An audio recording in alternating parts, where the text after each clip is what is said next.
This evening it's my privilege to introduce to you Mr. Neil Schrimsher, CEO and President of Applied Industrial Technologies, and as Scott said, our 64th Mellen speaker. Mr. Schrimsher began his career at General Electric in 1984 and rose through a succession of positions in GE Lighting. He joined Siemens Energy and Automation, part of Siemens AG, in 2001, and serving as Vice President of Residential Infrastructure Division until 2003, and then after that as Vice President of Power Distribution and Controls. In 2006, Mr. Schrimsher joined Cooper Lighting, where he served as Executive VP and President prior to joining Applied. And he joined Applied as CEO in 2011, and then in 2013 his title was expanded to be CEO and President of Applied. His career includes extensive experience and a proven track record of generating profitable growth and driving operational continuous improvement. Mr. Schrimsher currently serves on the board of directors of Patterson companies, and he holds a Bachelor's of Science in Business from the University of Tennessee. And I'm very proud to say that he also earned a Master's of Business Administration right here from John Carroll. So without any further delay, please help me welcome Mr. Neil Schrimsher, CEO and President of Applied Industrial Technologies. Thank you very much. Thank you. All right, so I can say in that side, right, it's good to be back. So for my wife and I, it's our third turn through Cleveland. For our daughter, who was born later, her first. And as we go through, so it's very good to be here. We have collectively now lived in Northeast Ohio longer than anywhere else that we have lived, and we truly call it home. Okay, hey, so for the company, a very special year for us, and there's also a lot of connection to the community and to John Carroll as well. And so the founder of the company today was Mr. Joseph Bruning, right? And so many of the business students, right, who knows of Bruning Hall by name, right, in the Bowler School of Business. And so Mr. Bruning had a long, successful career and really gave back. And so I'll start with a little bit of his life story. As a 2-year-old, his father passed away. 1 year later, his mother passed away. So he was raised by an uncle and 2 aunts in Cincinnati. He went on to start engineering school at the University of Cincinnati. And after a little bit, he figured out the need for money was a little higher than the need for education at that time. And he went to work. He started working for Hess Axle. It was a division of Standard Parts. And so he sold axle products to customers, and he was a great problem solver as he went to do that.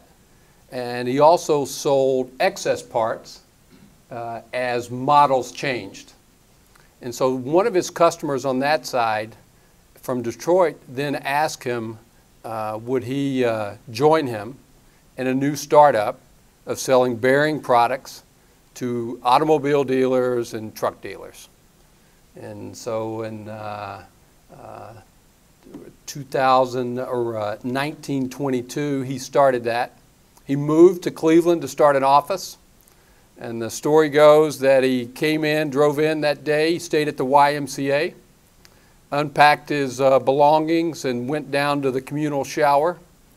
When he returned, everything was gone. Someone had taken his clothes and his money, and that was his welcoming to Cleveland.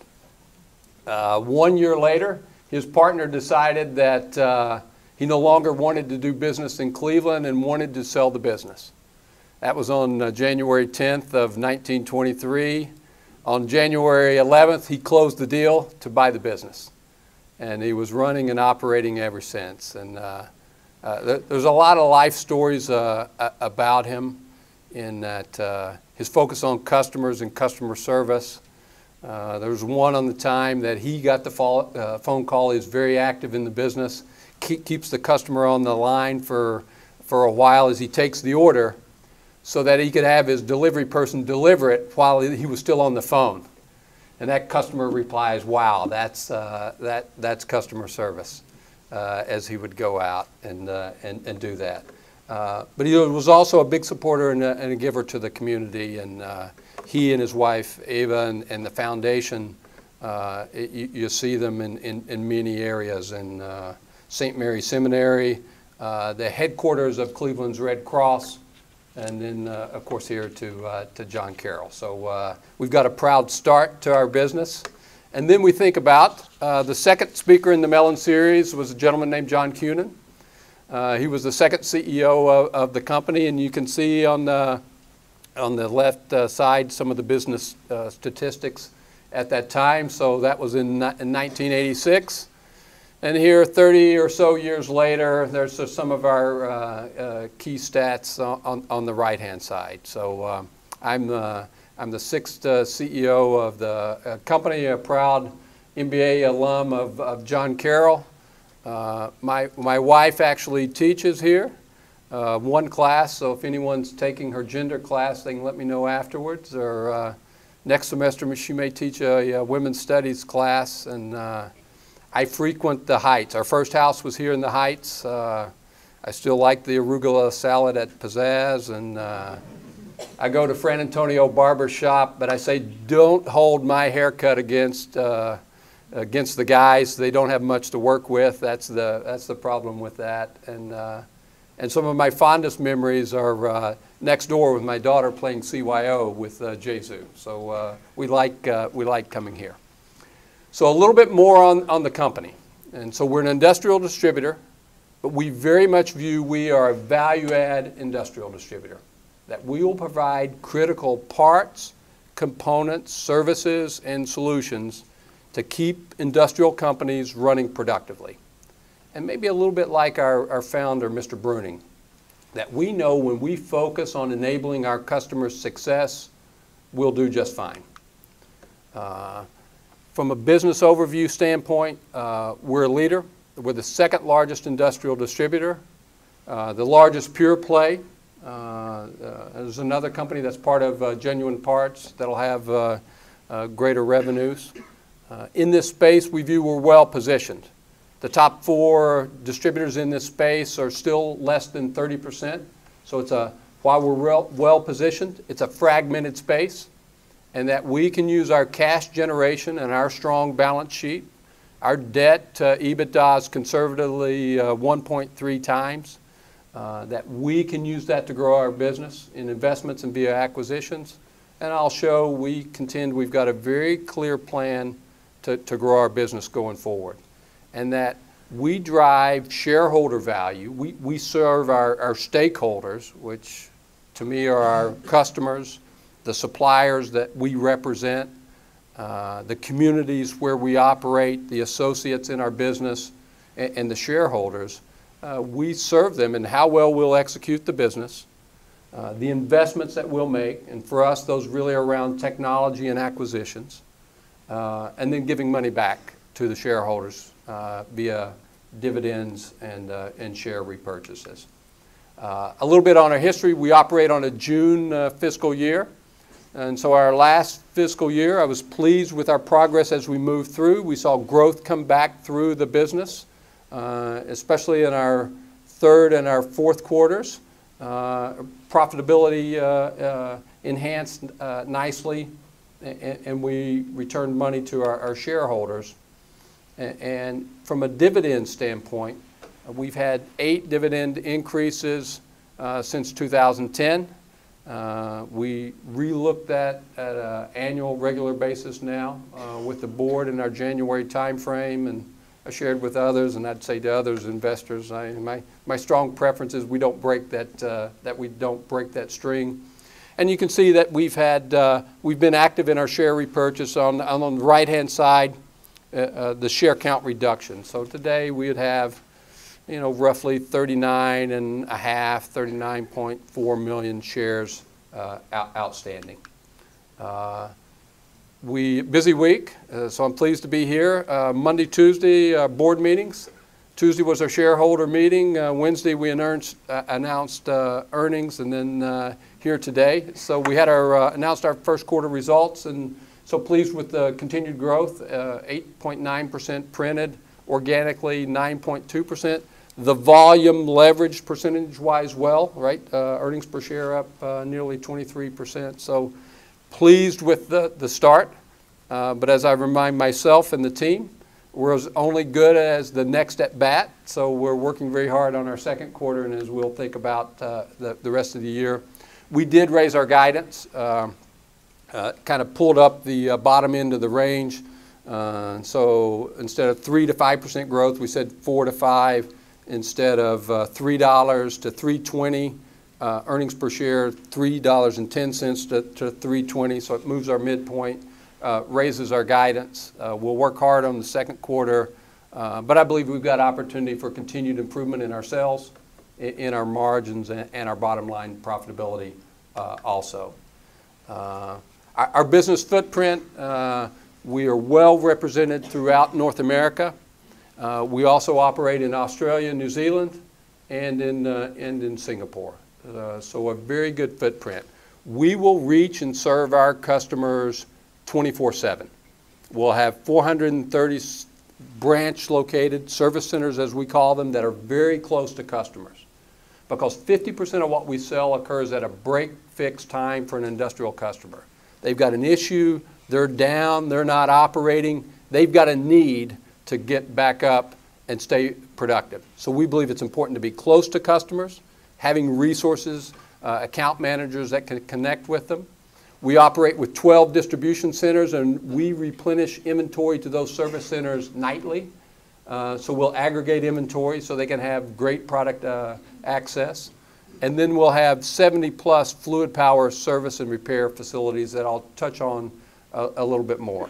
I like our geographic coverage and reach, and we'll continue to look at how we augment that to serve our customers. I'm a big believer in having a diversified customer base. We want to represent the full industrial economy, and so participate in every segment. So we have two big catch-all categories, general industry and machinery OEMs. That's 46%. And then you can look around that there's really no other percent or no other segment that's over 10%.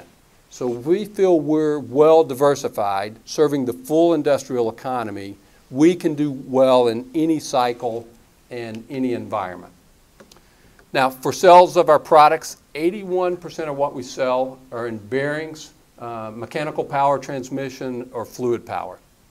And there's probably not many experts in the room, but for any moving equipment in an industrial environment, it requires these. There's nothing moving without those products, services, or solutions in. So if you think about industry and everything that moves, turns, spins, operates to be productive, it requires products from us or someone like us. And then 19% of our sales are around general industry products and hose and rubber products. We represent leading manufacturers that are counting on us to do a great job. And a few of them, good Northeast Ohio based as well. Eaton, Timken, Parker, of course, and the division that we deal with Continental, was the old Goodyear business that was owned by Vance as well. So Northeast Ohio is well represented on the list. And as we go to our customers, I touched on it earlier, we're not just going to redistribute a box or a product. The left-hand side shows some of the value-added services that we will help them with belting, lightweight or heavy conveying belt products for movement in an aggregate facility. We'll do hose assembly. We'll cut linear shafts that they'll need for movement in their operations. We will do reduce or rebuild or work on gearbox and provide services to them. And then the right-hand side is how we connect to customers to lower their owning and operating costs. Because to us, the importance isn't $100 product. The importance is having greater uptime, greater productivity, so that they can avoid being down or less productive. And so when we're connected with them and providing what we call documented value add, whether that be around energy savings, helping them procure more efficiently, having greater uptime, we're important to them, we're close, we're sticky to them, and it really drives a lot of repeat business for us.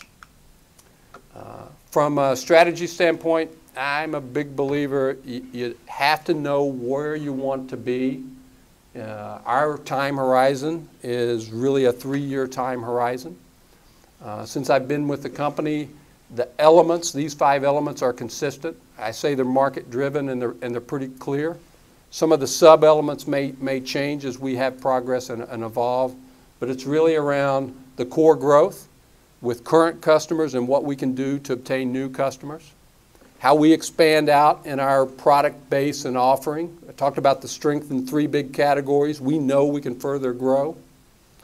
In fluid power, it's a big segment for us. We're North America's largest fluid power distributor. I have a lot of capability. I'll touch on it some more. We also have an element of our strategies around operational excellence. How we can drive out waste out of the supply chain. Avoid redundancy cost. Help our customers and our suppliers and ourselves be more productive and efficient, good continuous improvement. We'll make investments in our businesses around that, around systems and platforms, but we'll also use good productivity techniques like lean tools and continuous improvements. And then part of our strategy, no doubt, is growth by acquisition. So I'll touch on many of these going forward. So for core growth, in our service center locations, it's all about a series of the right actions. Connecting with the right customers. I'm a big believer, be where growth will occur. So if wind energy is going to grow in West Texas, right, be there connected, be there with products. If oil and gas is going to rebound and return, be present.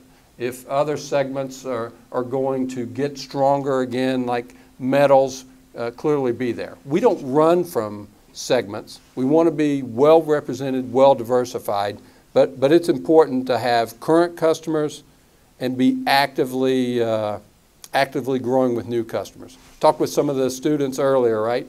Kind of if you're not growing, you're on the other side of that. We got to keep finding ways to grow our core. Those right actions include having the right associates on the team, that we're using the right processes for as a distributor and ourselves and go to market. Those right actions around growth, top line, expanding our margins, and the right documented value add for our customers, and then that we support them well in our support functions. Now the second element of the strategy was product expansion. And so this is a little math and the logic behind it. We say our served market is $44 billion. So 3 big categories, 81% of our sales. That's a $25 billion served market. So the math of that says we have good presence, we have good share. You know, kind of approaching or at 10%. And in many of our end markets, we're much higher than that. Now we also say that there's $19 billion in adjacent products, consumables, chemicals, fasteners, safety, lubricants, other things that an industrial will require. And I contend and believe that those industrial users are looking to do business with fewer, more capable suppliers. How can they take out or reduce the number of suppliers, reduce transaction costs, become more important to fewer players? And so we have sizable sales in this category, $550 million. But from a share standpoint, we're less than 3%. And so part of our growth equation is we can take that less than 3 to 5 or 6. It'll be very good for us, very good for our customers, and also very productive for all of our shareholders. So that's what we're pursuing for product expansion. We have a business that's very aimed at this, that sells maintenance supplies and solutions and consumables. They'll operate with vendor-managed inventory specialists that'll go on site. They will do the inventory, the physical count. They will order the product. They will get it approved by the customer, and they'll come back and replenish it.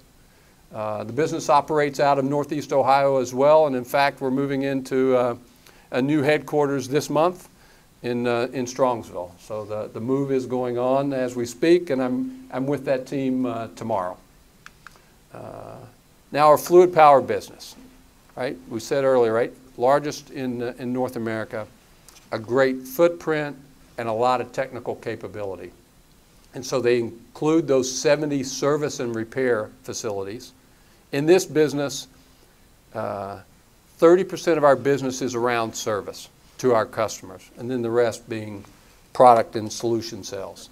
We also have technical or fluid power product specialists to help us on the MRO aftermarket side. So to our customers, we're helping them with precision machine control, how they can have them operate better, more energy efficient, have greater uptime, less downtime. But we're also helping them from a sustainability standpoint. How can they have less energy consumption, less CO2 emissions, and meet their sustainability goals and objectives? And in this business, we have a lot of technical competence. We are on campuses hiring engineers, as well as technical specialists to sell and market these products. We're involved in the engineering and combining electronics in hydraulics and electro-pneumatic systems up front. Then we will build these systems, whether they be power units, filtration systems, lubrication systems, and then we're connected to the post-sales service and factory repair. So we're end-to-end in this business, and it's sizable for us, and we think it's an area that we can and will continue to grow. And we've also growing the business via acquisition. So shows our geographic activity, and so since 2000, the company's been acquisitive. We've had 37. I'd like to believe we've picked up our pace since 2012. We've had over half of those 20. We have clear priorities, and we're a great outcome. In this industry, there's a lot of businesses that have second and third generation owners. They don't have clear succession plans, and we're a great outcome. Their businesses can come to ours. Their employees will do very well in our business, and we can help then with the investments in growth, the investments in systems for those businesses to continue to grow and prosper. So acquisitions will continue to be a part of the strategy. Now, I contend we have 5 channels to market, and I think all of them are important. So we'll have those 430 service centers, and I believe being close to, being connected to customers, having account managers out into industrial facilities, lowering those owning and operating costs, and good technical expertise locally that can respond to those needs. Then those fluid power capabilities in service and repair and technical competence, over 70 of those. Kind of jump over the middle one. I'll go to the catalog. It's a productive source. It's printed. It's electronic. It's a great resource guide. We generate business as well. Those maintenance supplies and solutions, vendor managed inventory specialists that go on site and manage the C-class MRO products. So for an industrial, that can be almost 50% of their SKUs, but it's only about 10% of their spend. So it's a lot of product. It's not a lot of business to them. We can help bring order to that chaos with our MSS business. And then our middle one, Applied.com. We refreshed Applied.com last August. It's got a new intuitive design, great search engine and optimization from an account management standpoint, can give the user a lot of control and in knowing their history. So we're very pleased with the refresh and the statistics that we're seeing on customers and orders and the expansion of the spend. And so I believe customers are going to do business with us, perhaps not in all 5 of these channels, while I'd like that, but they're not going to likely only know us one way. because the channels support one another and are part of our value and growth equation to them. Talked earlier with some of the students. Distribution is a people-driven business, and we will spend a lot of time on talent and talent development. We use what we call a management development and planning process, where every year we're anticipating what our needs are going to be for the business, how we connect our associates to our strategic plan and our annual operating plan, and then what we're doing to attract and recruit, and how we help associates on the team develop and have the right career path, right? They choose to be with us from a retention standpoint. We use analytics in our business up front, and so for new hires, we can do assessments of how strong the fit will be mutually. Because I'm a believer it needs to work both ways, but it's also helping us avoid false starts. That's just not going to work for either side. But I also we use this to help our current associates from a developmental standpoint. We know what can help them in their current job, and we know what can also help them for the job they may aspire to, and what they can do for either leadership traits or competencies or technical aspects of their job to make them ready when they take that next step in our organization and have success. I was talking earlier with some of the faculty. I believe I work for some pretty good talent academies. But I really like what we're doing in our business around this, and I think we're doing it as well as, and perhaps better than, even some of our manufacturing partners. We were also talking earlier on kind of ethics and how do you get the right behaviors, especially if you think about us, a distributed environment, 5,500 people, 550 locations. To me, values and ethics are what help shape activities and decisions when somebody else is not sitting right there beside you to make that decision. And so at our 90th anniversary, 5 years ago, a pretty broad cross-functional team took on to refresh these that you see in front of you today and update. And there's a couple of foundational ones on there around integrity and respect. And to me, there's bright lines. Associates have to do the right thing.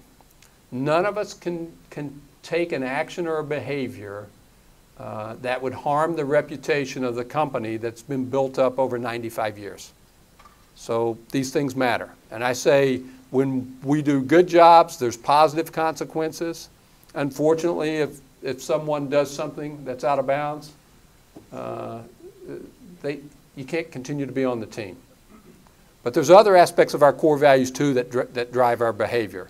I think from our founder, Mr. Bruning on, having a big customer focus and how we enable their success. Also being accountable for your actions and for your results. Being innovative, but also how do we continuously get better? And so we think about that for our customers as we think about connecting to our suppliers to eliminate waste across or even as an individual. And I think there's a lot of analogies in business and sports, so teamwork matters too. I think our talent initiatives are built around, we believe best team wins, and that's what we're working every day to build. And from this teamwork, our kind of value mantra is working together, winning together. From our field operations to our headquarters at 36th and Euclid. If we've got good connectivity on our shared objectives, I like our chance for success.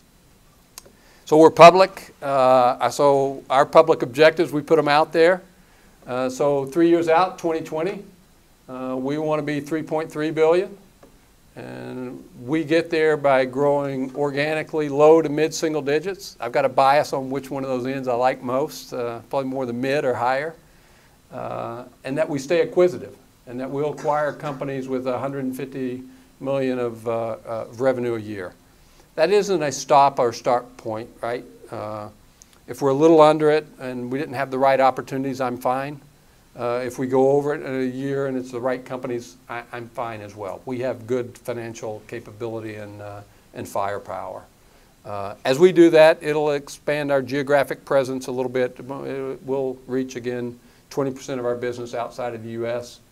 There could be some other global opportunities for us in time. I just know in our served markets, we have so much opportunity to create value for our shareholders. That's going to be our focus for the early parts of this 3 years. And then as we do this, we'll improve our profitability from low 8s EBITDA to a 9 to 10%. And to me, these aren't endpoints. These aren't a point in time. I was thinking earlier on the other side, right? Mr. Cunin was here in 1986. I get the good fortune of 30 years or so later to be here. And if the company is asked to present again, we will. And all I can say is, right, we'll be bigger, we'll be better, and there'll be a different presenter that'll be doing this. But hopefully I'll be around and still a shareholder. So I'd say as I wrap this part and we open it up to questions, I say when I talk to investors or analysts or customers, admittedly I'm biased. I'm all in. But I think there's a lot of reasons for why Applied. I think we have a very, very strong foundation in our business. We have a bright future, room to grow, and we are working it hard every day. And as we do that, I know we'll serve all our stakeholders. We'll be very good to our customers. Our associates will be very well rewarded, both personally and professionally as the business grows. We'll represent the suppliers we do business with very well. We'll be strong and able to contribute and give back to every community where we operate. And as we execute our strategic plan, our shareholders will be well served and win as well. So that's what I had as the one way, and I'm happy to take questions. To the students earlier, it turned, right? On those little pause moments, I start asking them the other way. So if there's not enough of them, I may come at a few in the audience. So please.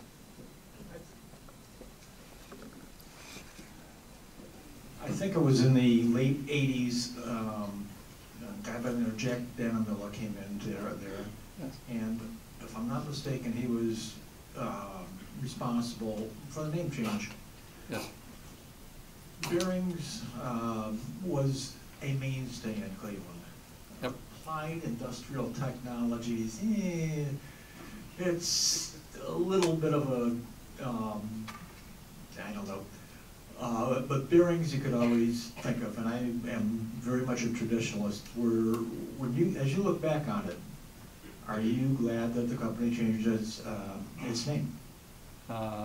Short answer, I am, and so let me talk about it. Right?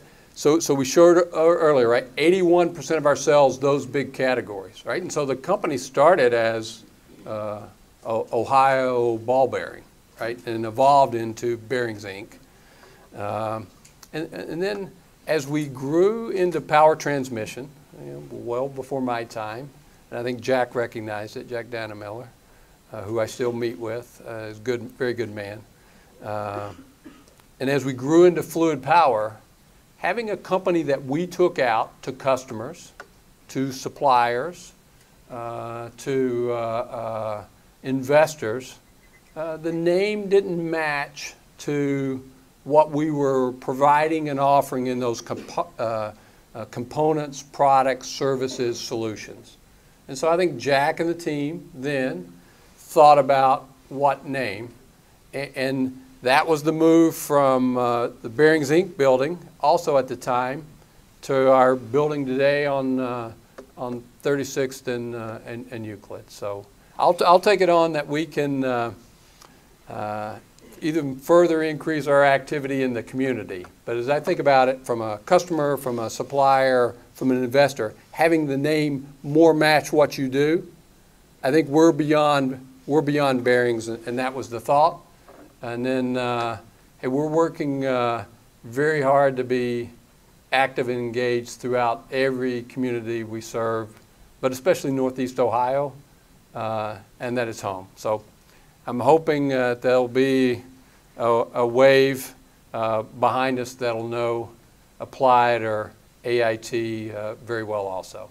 But hey, I recognize the proud, strong foundation that we're building off of. And so you think about it, less than 500 million when we were here in '86 to 2.6 billion.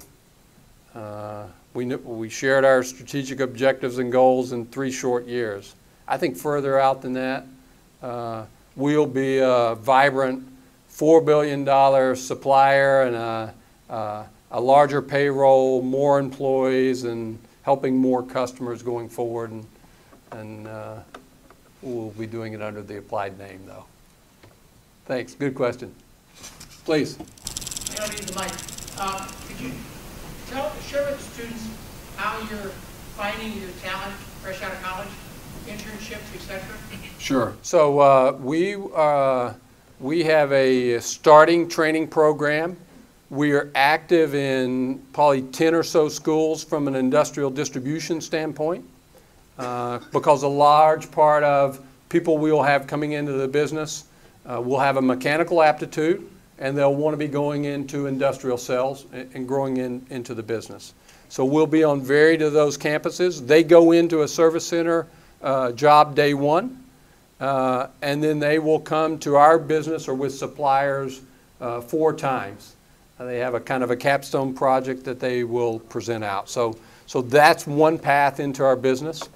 Every service center where we operate, we'll look at jobs and needs for people to come into the business. And then we're headquartered here. So we have a talent network. You log on to applied.com. You can enter into that talent network. I have associates up and down the ranks in finance, in supply chain, not so long ago in risk management, and some other places that are also proud alums of John Carroll. And so there are great paths and places for individuals to come into the business. And so those would be the ones. What else? Yes? Hello, thanks for coming in today. I liked during your presentation when you said that you need to be where the growth will be. Yes. So outside of those next 3-year goals, maybe 5 to 10 years, where do you see Applied needing to go next to sort of beat the curve and be where growth is going to be?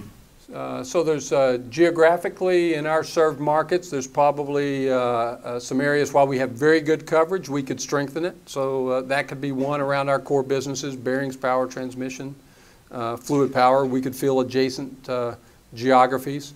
We could further expand our products in our offering. We'll represent 17 or 18 big product categories today. Perhaps there's an additional one. And then I also think about as we serve industrial customers and we represent quality suppliers, right? We have the channel. Is there a near adjacency that makes sense? And so I'm a firm believer. We will stay an industrial distributor. We're not going to become a holding company. So, right? We're not going to go into office products or be an electronics distributor. While we will have electronics and technology in our products, we will not be an electronics distributor. Those will be places we go. And then after that, from a geographic standpoint, I could see us emanating out of our served geographies. We could do more in Southeast Asia and building out of Singapore. We could perhaps do more in Latin America. We have a very strong business in Mexico. We've made acquisitions, as we showed earlier, continue to grow. But perhaps we emanate out into parts of South America for that. But we were talking earlier, today, market back, we've got a lot of opportunity to improve with every one of our stakeholders and benefit our shareholders in our served geographies.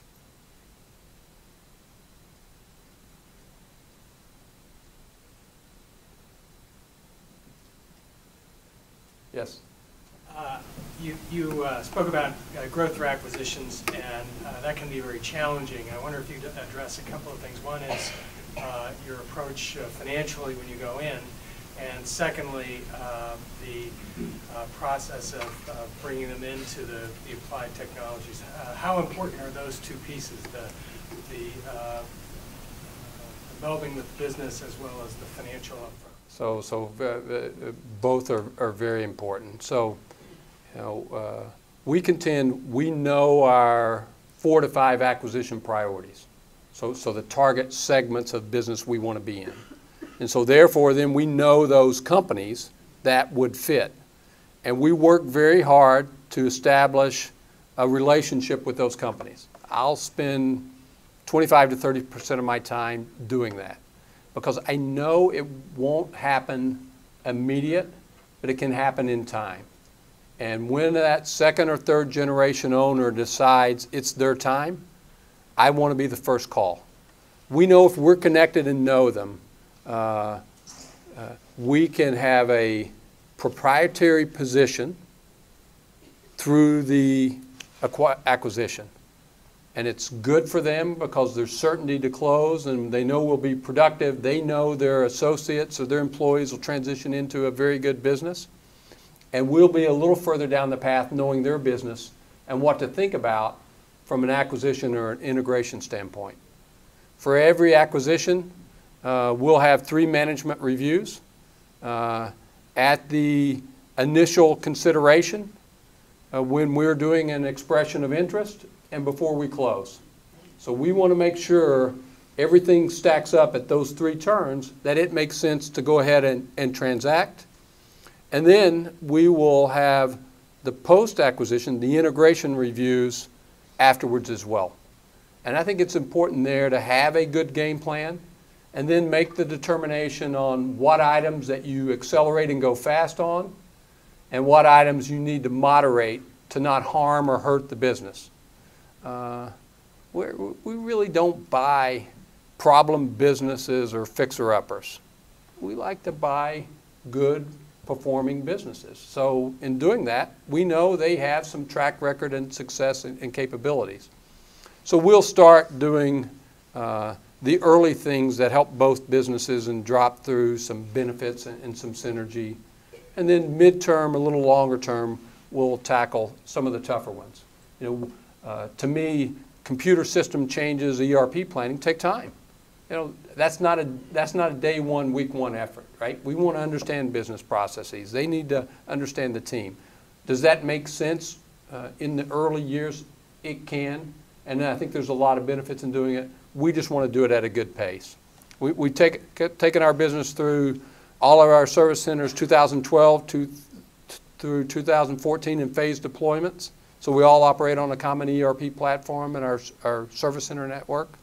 Our fluid power businesses operate off of 2 platforms that are more oriented for their service and repair natures of their business. And we'll continue to look at that commonality as we go, because there's business benefits on all sides.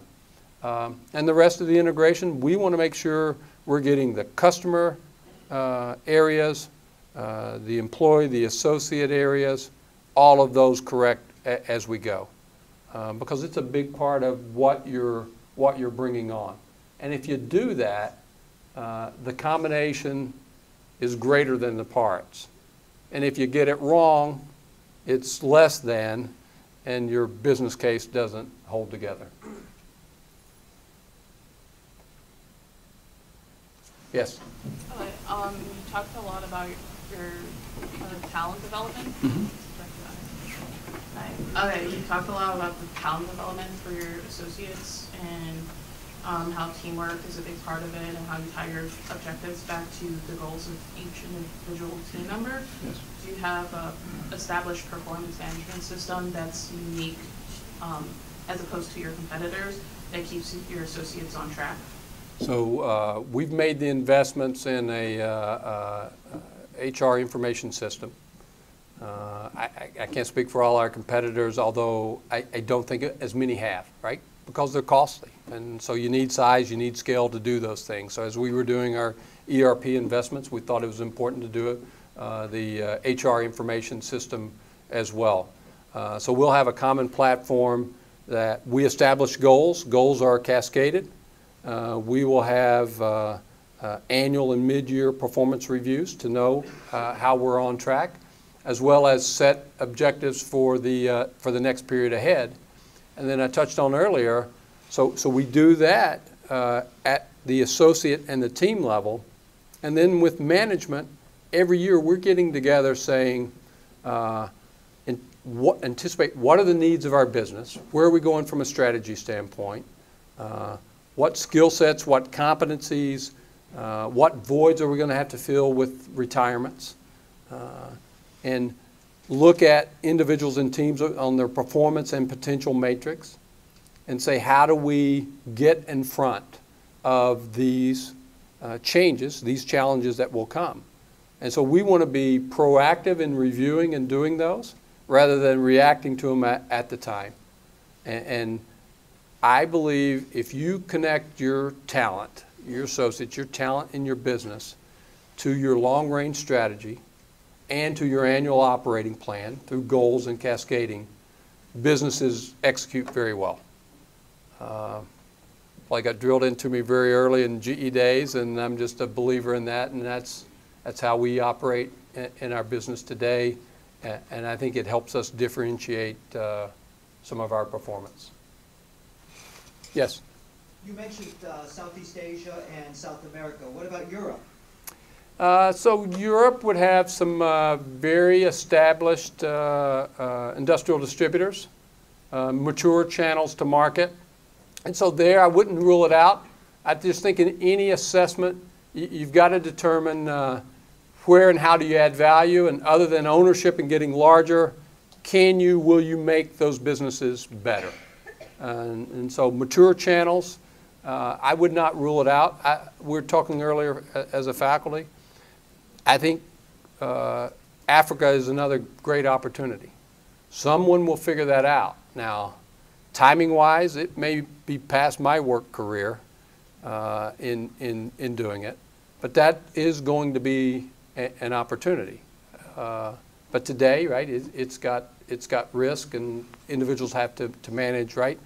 How much time, attention would be required for any international move versus other things that you can devote in. And so we've got a lot of capability, but as we go outside our markets, I want to make sure we've got the global brains and the capabilities to go with it to make sure we perform pretty well.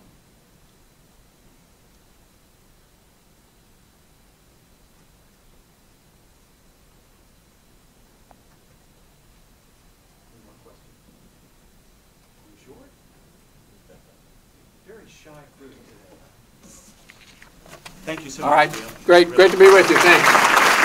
Thank you.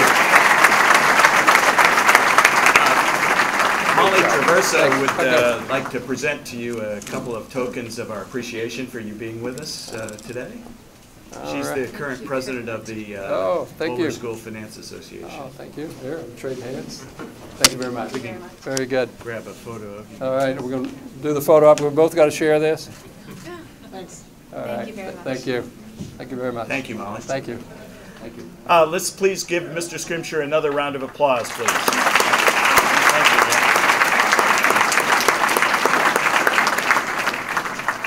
I'd also like to take a moment to thank those who have helped to make this a great success. Appreciation goes, of course, to the Mellen Foundation for funding the series over these past decades. From Applied Industrial Technologies, a special thanks to Julie Coe, the Public Relations Manager, and Yvonne Zukowski, Executive Administrative Assistant to Mr. Schrimsher. Here at John Carroll, our volunteers and the Executive Board members of the Boulder School Finance Association, and a very special thanks to Cat Stover Enterprises for making everything else happen. We look forward to welcoming you in the spring to the 65th speaker. And lastly, if you'll join us, if you have some time, we have refreshments back in the Murphy room. And we'll see you next spring. Thank you so much.